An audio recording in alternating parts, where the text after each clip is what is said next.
भारत के पूरब में होने पर भी क्यों कहलाता है वेस्ट बंगाल? 90% लोग नहीं जानते होंगे इसका मूल कारण। चलिए आज जानते हैं। भारत के पूर्वी हिस्से में स्थित होने के बाद भी पश्चिम बंगाल के नाम में पश्चिम जोड़ा गया।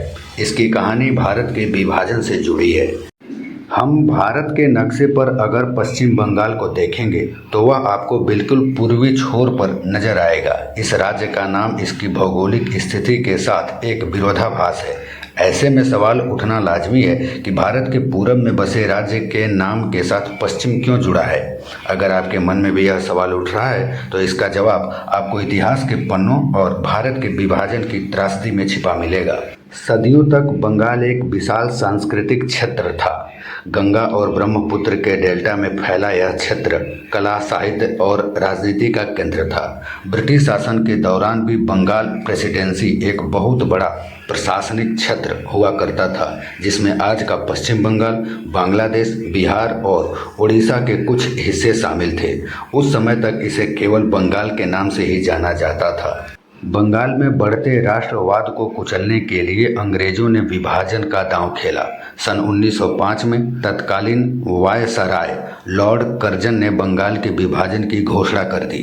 बंगाल के दो हिस्से कर दिए गए, पूर्वी बंगाल जिसमें हिंदू बहुमत में थे और पश्चिमी बंगाल जो मुस्लिम बहुसंख्यक इलाका था। हालांकि उस समय भारतीयों के भारी विरोध और स्वदेशी आंदोलन के कारण 1911 में लॉर्ड हार्डिंग ने इस विभाजन को रद्द कर दिया, लेकिन इससे पूर्वी और पश्चिमी बंगाल की एक राजनीतिक लकीर खींच दी थी। बंगाल के नाम के साथ पश्चिम शब्द जुड़ने का सबसे बड़ा और अंतिम कारण 1947 में भारत और पाकिस्तान का बंटवारा बना। जब भारत को धार्मिक आधार पर विभाजित कर दिया गया तो बंगाल प्रांत को दो हिस्सों में बांट दिया गया। एक हिस्सा बना पश्चिम बंगाल, जो बंगाल प्रांत का पश्चिमी हिस्सा था और जहां हिंदू आबादी ज़्यादा थी। यह हिस्सा भारत के साथ रहा और भारत का एक राज्य बना। बंगाल प्रांत का पूर्वी हिस्सा बना पूर्वी पाकिस्तान, जहां मुस्लिम बहुसंख्यक थे। यहीं से पश्चिम बंगाल नाम आधिकारिक रूप से अस्तित्व में आया।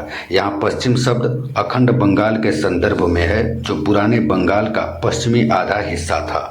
1971 के युद्ध के बाद पूर्वी पाकिस्तान आज़ाद होकर एक नया देश बना, जिसे आज हम बांग्लादेश के नाम से जानते हैं। इसके बावजूद भारत के इस राज्य ने अपनी ऐतिहासिक पहचान को बनाए रखने के लिए पश्चिम बंगाल नाम को जारी रखा। हालांकि समय समय पर राज्य का नाम बदलकर केवल बंगाल या बांग्ला करने की मांग उठती रही, ताकि वर्णमाला में यह राज्य ऊपर आ सके और इसकी दिशा को लेकर होने वाला भ्रम भी दूर हो सके।